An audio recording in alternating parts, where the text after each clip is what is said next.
जब मैं छोटा था तो मेरे गांव में एक पुरानी कहानी मशहूर थी कि हर साल घोस्ट फेस्टिवल चंद्र कैलेंडर के अनुसार 15 जुलाई पर बुरी आत्माएं इंसानों का रूप धारण कर लेती हैं और तुम्हें देखने बाहर आती हैं।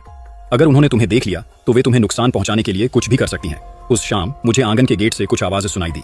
मैं दौड़कर गेट के पास गया और देखा कि बाहर सफेद बालों वाली एक बूढ़ी औरत खड़ी थी। उसके हाथ में एक टूटा हुआ कटोरा था और वह बहुत बेचारी लग रही थी। दादी, आप किसे ढूंढ रही हैं?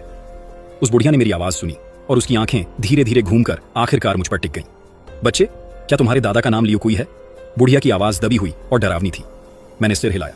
जी हाँ, बुढ़िया मुस्कुराई, जिससे उसके चमकते सफेद दांत दिखाई देने लगे। ठीक है, तुम्हारे दादा को मुझ पर तरस आ गया और उन्होंने मुझे आधा कटोरा कच्चा चावल लेने तुम्हारे घर भेजा है। याद रखना, चावल कच्चे ही होने चाहिए, गलत मत लाना।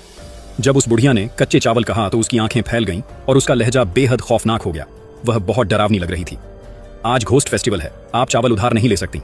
जैसे ही मैंने अपनी बात पूरी की, बुढ़िया की मुस्कान गायब हो गई और उसका चेहरा काला पड़ गया। तुम शरारती बच्चे, तुम्हारे दादा ने मुझे कच्चे चावल लेने भेजा है। मुझे अभी कच्चे चावल दो। जुलाई का घोस्ट फेस्टिवल है और भूत चावल उधार लेने के लिए इंसानों का रूप धरते हैं। हम आज चावल उधार नहीं दे सकते। मेरी दादी ने जाने से पहले चेतावनी दी थी कि मैं आज किसी को भी चावल उधार न दूं और यहां तक कि आंगन से बाहर भी न निकलूं। यह देखकर कि मैं उसे चावल नहीं दूंगा, बुढ़िया मुझे एकटक देखने लगी। उसकी आंखों में एक अजीब सी शैतानी चमक थी। लेकिन अचानक उसने अपना चेहरा बदला और गिड़गिड़ाने लगी। बच्चे, मैंने 3 दिनों से कुछ नहीं खाया है। मैं भूख से मर रही हूं, मुझे बचा लो। बात करते करते उसके चेहरे से आंसू बहने लगे। उसकी चीखें दिल दहला देने वाली थीं, लेकिन उसके चेहरे पर अब भी मुस्कान थी। गांव के बड़े बुजुर्ग कहते हैं कि भूत रोते नहीं हैं और न ही उनके चेहरे पर रोने के भाव आते हैं। चाहे भूत कितनी ही बेचारगी से क्यों न रोए, उसके चेहरे पर मुस्कान ही रहती है। मेरी पीठ पर ठंडा पसीना आ गया और सिर में झुंझुनी होने लगी। सच में एक भूत चावल उधार लेने आया था। दादी, रोइए मत, मैं आपके लिए चावल लाता हूं। मेरी दादी ने जाने से पहले मुझसे कहा था, अगर कोई भूत चावल मांगने आए तो घबराना मत। उसे यह पता नहीं चलना चाहिए कि मैंने उसकी असलियत जान ली है।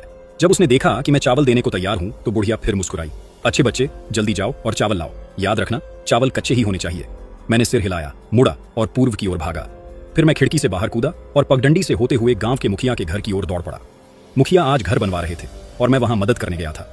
मैं जितनी तेज भाग सकता था भागा, लेकिन मुझे हमेशा ऐसा महसूस हुआ जैसे वह बुढ़िया मेरा पीछा कर रही है।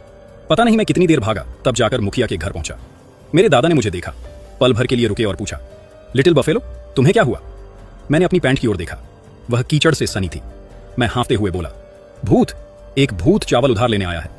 आंगन में खड़े सभी लोग सन्न रह गए। सबकी आंखों में डर साफ दिख रहा था। लिटिल बफेलो, तुमने सही तो देखा है ना? उन्होंने गलत नहीं देखा था। वह भूत एक बुढ़िया के रूप में चावल उधार लेने आया था।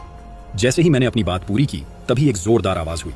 मुखिया की पत्नी के हाथ कांपने लगे और उनके हाथ से लोहे का तसला गिर गया, जिसमें सुअर का गर्म खून भरा हुआ था। सारा खून जमीन पर फैल गया।